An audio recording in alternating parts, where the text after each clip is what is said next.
So, eto na nga, itatry natin tong viral na ano ba to, mango ice cream. In fairness, medyo mahal siya. 15 dirhams yung isa niya. So, ayan. Ganito yung itsura niya. And then, meron siyang stick sa lalim. So, kailangan ko lang siyang i-push ng konti. Kasi nakadikit. Ayan. Medyo mahirap siyang tanggalin. So, ayan na.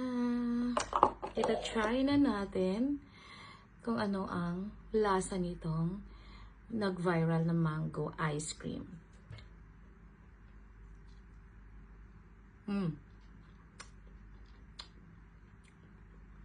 Lasang-lasa mo yung mango flavor.